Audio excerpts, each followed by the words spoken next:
Hi and welcome. In this video we're going to take a look at the new features in the latest version of Lightroom. Now, every now and then Adobe does a number update on the software. Now here you can see we're on version 8. Now in November 2019 we've gone over to version 9. Okay, so this is not a big feature update, but there are a couple of cool things that you might find useful. Here are the things that have been added or updated in version 9.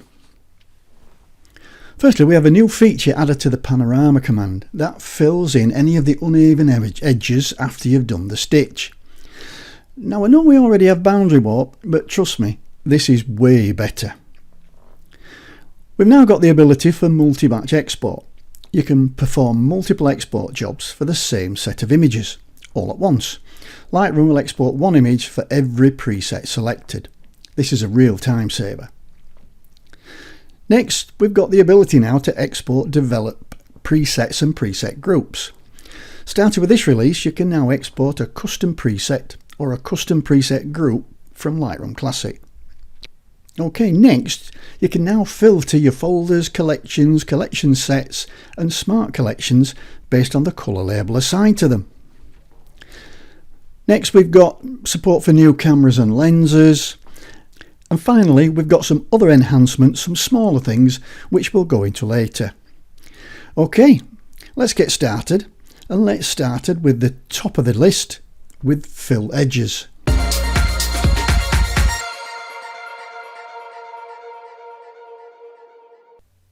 And don't forget, if this is your first time with Live Link training, please visit my website. And if you scoot to the bottom of any page, just give this link a click here to subscribe to my YouTube channel. That would be really helpful. Thank you very much. Let's get on. Okay, let's create a panorama. So first I'm going to select the images. So there's these 4 images of the bridge in York. So I'll click on the first one and I'll shift click on the last one just to highlight them all. And then I'm going to go to photo, photo merge and panorama. Now the panorama goes and does its stuff, and obviously it's had to deform the image to get all the images to fit together. So you've got these bits around the outside. Now in several editions ago we got this boundary warp slider, and what that does, that physically warps the image to fit it into the space available. So if I move the boundary warp up, you'll see that it's physically warping the edges until at 100% everything's cool. But it has, let's just have a look, it does actually warp the edges more than the middle, because this is a bit like a wide angle. So you can get things that weren't leaning that now lean in towards the middle. And you can actually get, I've had them where it's actually bent the horizon. I mean this bridge is like fairly bent anyway, but you can see it is actually straightening it out. So if we don't use boundary warp, we've now got another checkbox called fill edges. And if I just go and click in there, what'll happen now is it'll use content aware fill to actually fill in those gaps. And that looks pretty cool. Now again, it won't distort as much the edges of the image. It will just fill in with what it sees as content aware. So now this may, if you've got a lot of detail at the corners, provide a little bit of inconsistency. So you may have to, on occasion, just go in with the clone stamp tool or the healing brush and just titivate it up a little bit. So far I've done this on quite a lot. I've run it through quite a lot of my panoramas, and it's done a great job, absolutely great job. So then we just click on merge and we'll let it do its thing, and any second now it'll come up with a merged version of all those 4 images of the bridge. And there we are, and it's put them all in a stack. So we've got the 4 base images and we've got the panorama all in one nice neat little stack. So I'll just click that just to hide them all behind the panorama itself. And if we take that to full view, you'll see that's done a pretty good job. Yeah, I'm pleased with that. I think that is an awesome addition to this tool. Next on the agenda is multi-batch export. So what does this mean? Well, let's open the export dialog and have a look. If I go to File and I'll go to Export. And here you can see I've not got much in here, but I can create a user presets subfolder. And I do that by, if I right click and do new folder and then give it a name. Well, I've already done that with the media folder.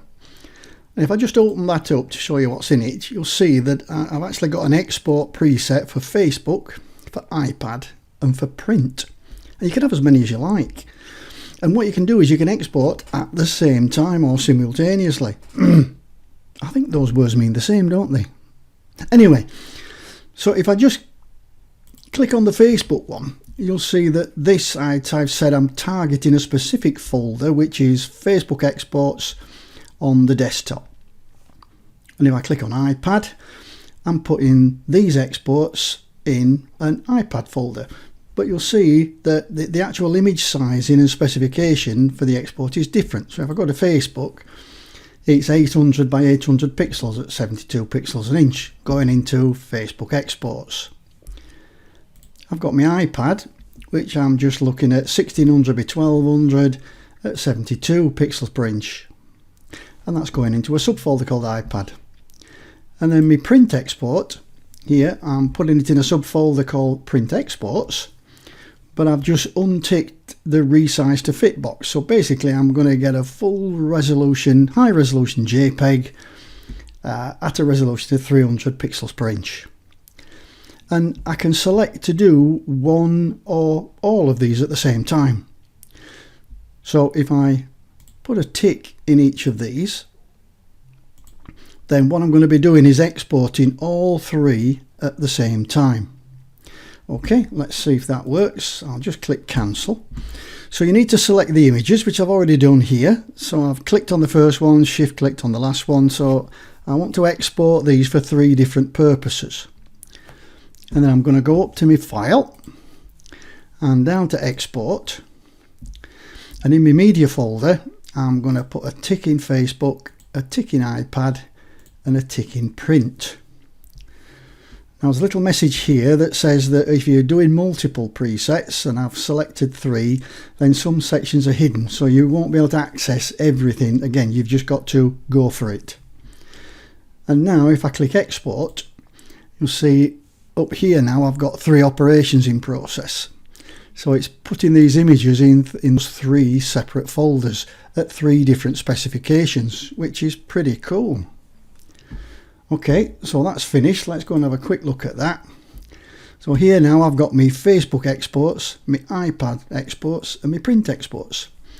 And they're all done to their own specification. So this one is, they're 800 by 533 pixels, which was what I said.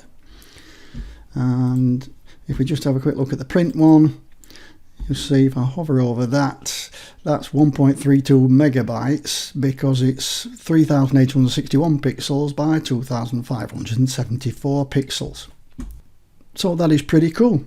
The ability to export multiple photos at multiple specifications to multiple places. Absolutely fantastic. Okay, and finally a small but not insignificant thing is we can now filter your folders, collections, collection sets and smart collections based on the colour label you assign them. Now we've been able to assign colour labels for a couple of versions now. So if I go into, say, my filter, my collections, and I right click, I've got an option to add colour label. So I can add, let's say, yellow one. So now I've got 2 yellow collections. And then up on my folders, I can multi-batch and export. I'll right click on that. And then I can do add colour label to folder. We'll go for a blue one. So you can see now we've always had this opportunity, but in the last version there was it didn't appear in the filter, so you couldn't filter by them, which wasn't a great deal of good. But now if you click the little spyglass, let's say in my collections, I can search all my sync collections or by colour labels. So then I can pick out my red colour label, and that just brings me up any of my collections that have got the red colour label. And exactly the same works by filtering, let's say, colour labels, and these are my folders, and we'll filter by red, and that eliminates and just brings me up everything that's got a red colour label on it. Well, that's it. I do hope you found it useful. There are some other minor enhancements that I'll cover in a forthcoming video. Now please remember, visit my website livelinktraining.com and subscribe for more video training on Photoshop, Lightroom and photography. Or catch me on YouTube, give me a thumbs up and leave me a comment under the video. I'll see you in the very next video. Bye for now.